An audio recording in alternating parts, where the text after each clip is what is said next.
Capítulo 24 de Provérbios. 1. Não tenha inveja dos maus, nem queira estar com eles, porque o coração deles planeja violência e os seus lábios falam para ferir. Evitar as más companhias, porque conviver com pessoas que têm um coração maligno, que têm projetos iníquos, acabarão nos contaminando. Essas pessoas vão acabar passando os seus maus exemplos para nós. 3. Com a sabedoria se constrói a casa, e com a inteligência ela se firma. Pelo conhecimento, os seus cômodos se encherão de todo tipo de bens, preciosos e agradáveis. Quem poderia imaginar que uma casa bonita, uma casa organizada, uma casa limpa, uma casa valiosa, passa pela sabedoria, passa pela inteligência, passa pelo conhecimento. Nós estamos falando de um engenheiro, de um arquiteto, de um design de interiores, de uma personal organizer. Não, estamos falando de uma pessoa simples, humilde, uma dona de casa, mas sábia. Um homem sábio, um casal sábio, uma família sábia, que mantém a sua casa organizada, limpa. Cada cômodo da sua casa reflete a sabedoria, o conhecimento, a inteligência, o discernimento. Há um ditado que diz que tu não conhece uma pessoa até tu ir na casa dela. Ah, ele é meu amigo, eu conheço ele há uns 2 anos. Você já foi na casa dele? Não, nunca fui. Tu não é teu amigo, tu nem conhece. Tu vai saber quem é a pessoa quando tu entrar na casa. Lembra quando Jesus falou para Zaqueu: desce depressa, porque hoje me convém ir na tua casa? E Jesus disse: a salvação entrou na tua casa. Vários exemplos na Bíblia de visitar, fazer uma visita, é uma forma de tu conhecer.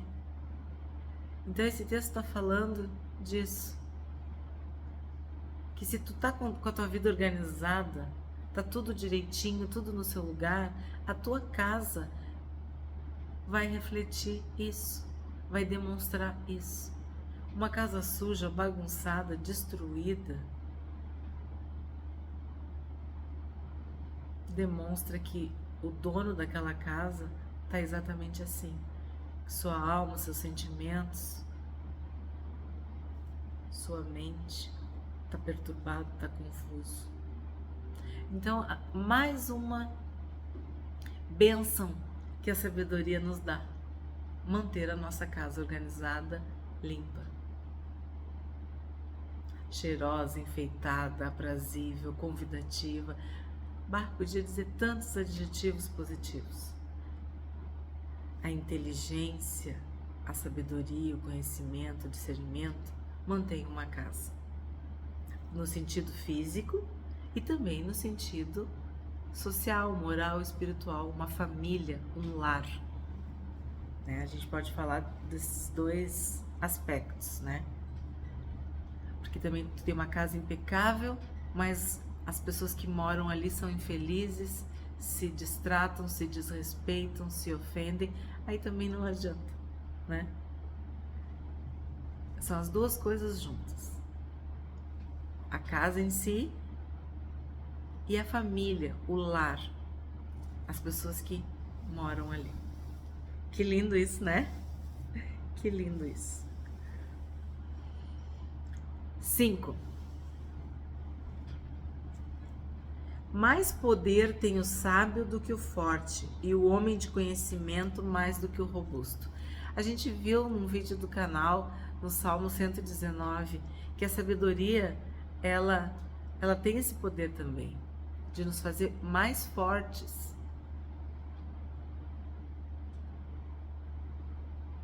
Mais robustos.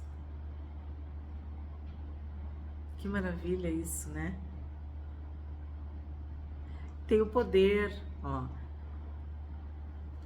O sábio, ele tem mais poder do que o forte.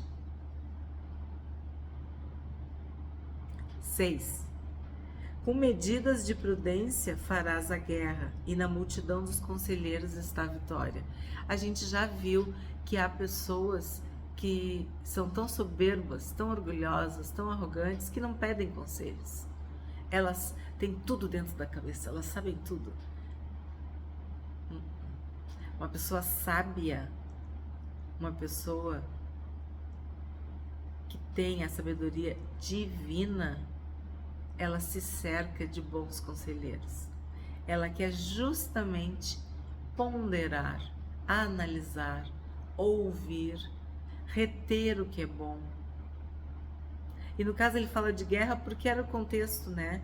Vou ir contra aquele povo, contra aquela nação, vou lutar, vou fazer isso, vou recuar, vou permanecer, vou fazer um acordo de paz.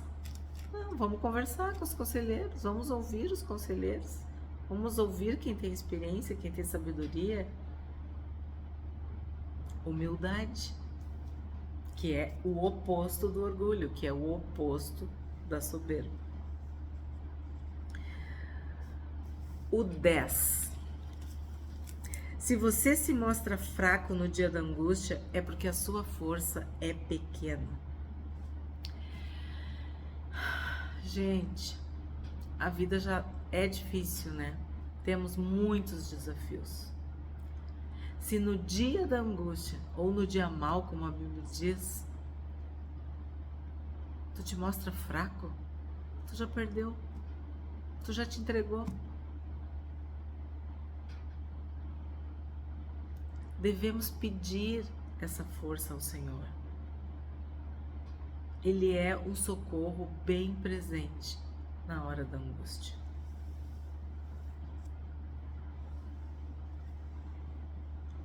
Eu vou pular até o 17 agora, vou pro 17. Quando o teu inimigo cair, não te alegre, nem se regozije o teu coração quando ele tropeçar, para que o Senhor não veja isso e se desagrade, e desvie do inimigo a sua ira.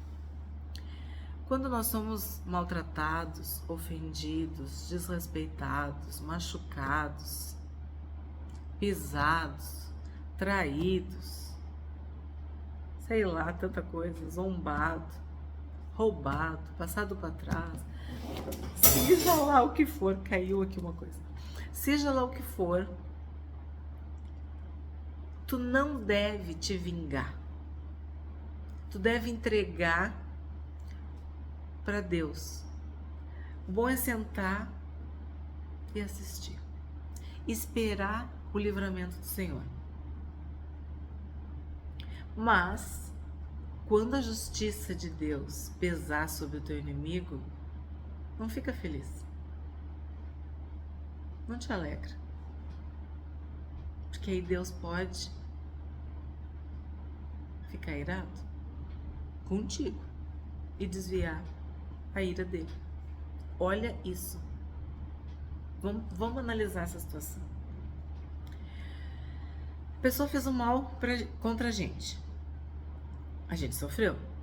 Aí não nos vingamos, porque a Bíblia diz: não paga o mal com o mal. Se o teu inimigo tiver fome, dá comida para ele. Se ele tiver sede, dá água para ele, dá de beber para ele. Aí tu vai fazer com que a brasa viva fique em cima da cabeça dele, né? A gente deve orar pelos nossos inimigos, abençoar os nossos inimigos, amar os nossos inimigos. Tudo isso Jesus falou. Aí aqui está dizendo que Deus, que é o vingador, que é o justo juiz, que tem os olhos abertos, que nunca dorme, ele vai pesar a mão sobre o inimigo. Ele vai fazer. A vingança pertence a Deus. Ele é a justiça. A justiça de Deus nunca falha, né? As pessoas dizem, pode tardar, mas nunca falha. Então, o que acontece? Mas não é pra gente ficar feliz. É pra gente temer. Ou ter misericórdia.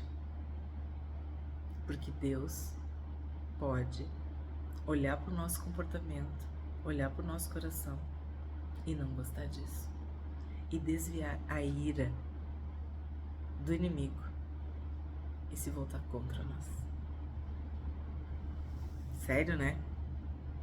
Muito sério. Caiu aqui, eu vou juntar, tá? Muito sério estes versículos. Aí vamos pro 21. Meu filho, tema o Senhor e o rei. Não se meta com os revoltosos, porque de repente serão destruídos, e a ruína que virá do Senhor e do rei, quem a conhecerá? Aqui Salomão coloca a ira de Deus e a ira do rei no mesmo nível. Porque sim, há justiça dos homens e há justiça de Deus. E muitas vezes a gente tá de gaiato na história, porque não foi a gente que fez a confusão, mas a gente tá junto com quem fez a confusão. A gente tá junto com os revoltosos. A gente tá junto com aquelas pessoas de fama duvidosa. Lembra do vídeo? Me diga com quem andas, eu te direi quem és. Então o que acontece? Às vezes, quando tu te associa aos revoltosos, às pessoas mais belicosas, que contendem, que fazem confusão, briga, bolo, como a gente diz na gíria, tu acaba ficando misturado junto. Tu fica ali junto com aquilo. E aí vem o castigo, tanto dos homens quanto de Deus. Então, vigia com quem tu andas. Seleciona as pessoas com quem tu anda. Tem tantas histórias tristes. Eu vi muito isso ao longo do meu tempo de trabalho, de crianças ou jovens, adolescentes que eram bonzinhos, como a gente diz, eram queridos, tinham pai, tinham mãe, mas andavam com outros. E aí acontecia brigas, acertos de contas, ou mesmo a polícia, e a pessoa estava lá e nem estava envolvida na situação, mas estava andando com quem estava responsável por aquele crime, por aquele delito. E era muito triste o desfecho, muitas vezes, muitas vezes.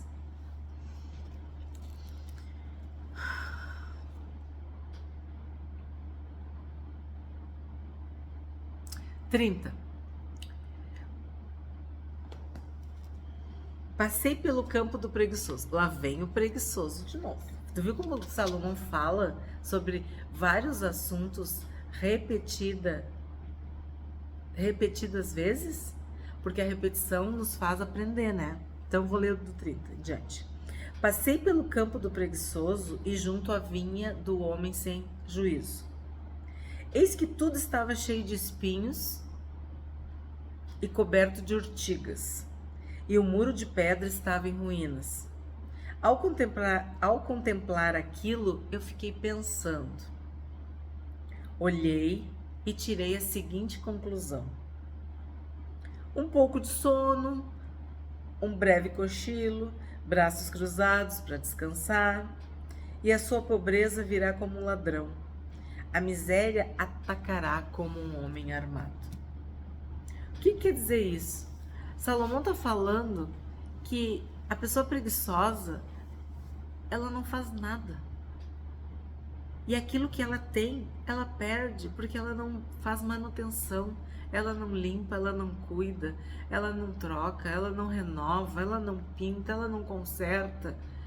Tudo vai deteriorando, tudo vai caindo, tudo vai desmanchando. Isso não tem nada a ver com o nosso Deus. Deus criou o mundo e até hoje Ele mantém. Ele cuida de tudo até hoje. E cuida de nós. E nós fomos feitos à imagem e semelhança de Deus, do Criador. Então nós também devemos cuidar, limpar, zelar, fazer manutenção. Por exemplo, um jardim. Um jardim é para ser florido, bonito. Algo que as pessoas olham e fiquem felizes.